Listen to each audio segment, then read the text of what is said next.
کہ آقا حسین کی شہادت بھی تو وقت اگر کوئی کہے کہ یہ عصر عاشور ہے جس کی پسند کھائیے تو بھی کوئی گنجائش نہیں ہوگی کسی کے پاس کہ صاحب یہ رائے کیسے آپ نے قائم کی، اس لیے قائم کی کہ اگر شہادت حسین سمجھ میں نہیں آئی تو انسان پھر گھاٹے ہی میں رہے گا۔ اور اب یہ جملہ کہوں جو ابھی میں نے یہی اپنے سوال کے جواب میں بھی عرض کیا تھا آپ ہی کے صحن میں بیٹھ کر کہ دو چیزیں جس کی سمجھ میں نہیں آئی، دو چیزیں اگر سمجھ میں نہیں آئی تو وہ اس دنیا میں بھی اور اس دنیا میں بھی دونوں جہانوں میں گھاٹے میں رہے گا۔ علی کی ولایت، حسین کی شہادت۔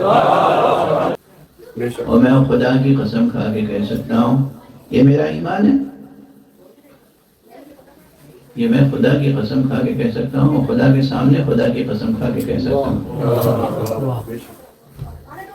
قرآن کی قسم کھا کے کہہ سکتا ہوں، نبی کی قسم کھا کے کہہ سکتا ہوں، تمام انبیاء کی نبوتوں کی قسم کھا کے کہہ سکتا ہوں۔ آج اگر قرآن عرض پر مسلمان ذلیل ہے تو صرف اس لیے کہ اسے یہ دو چیزیں سمجھ میں نہیں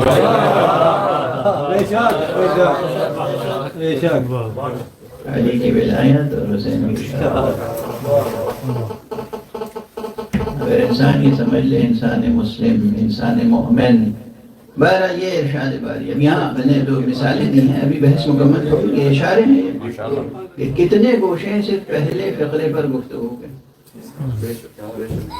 والعصر ان الانسان لفی خسر، عصر کی قسم کہ انسان گھاٹے میں، الا حیات، مگر وہ یعنی وہ انسان گھاٹے میں نہیں رہے گا جس میں یہ چار خصوصیتیں ہوں، الا الذین آمنوا، وہ ایمان لائے، وعملوا الصالحات، اور جس نے نیک اعمال انجام دیا،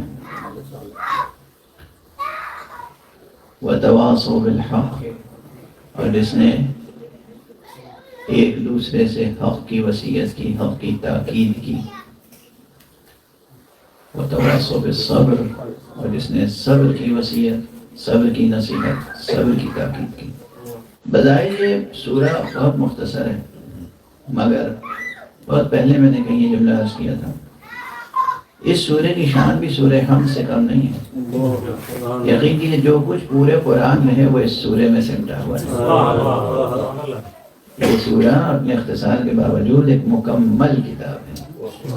بلکہ ایک ایسی جامع کتاب ہے جس میں تمام صحف انبیاء کا مضمون بھی سمویا ہوا ہے۔ آدم علی نبینا علیہ السلام سے لے کر حضرت ختمی مرتبہ صلی اللہ علیہ وسلم،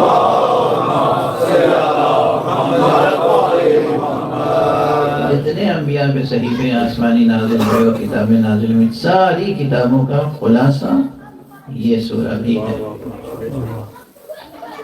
کہ اس دار دنیا میں، اس آسمان کے نیچے اور اس روئے زمین پر جو بھی انسان ہے، اگر اس میں ایمان کا جوہر نہیں ہے، اگر اس کے دامن میں عمل صالح کی دولت بیدار نہیں ہے، اگر وہ حق کا پاسدار نہیں ہے،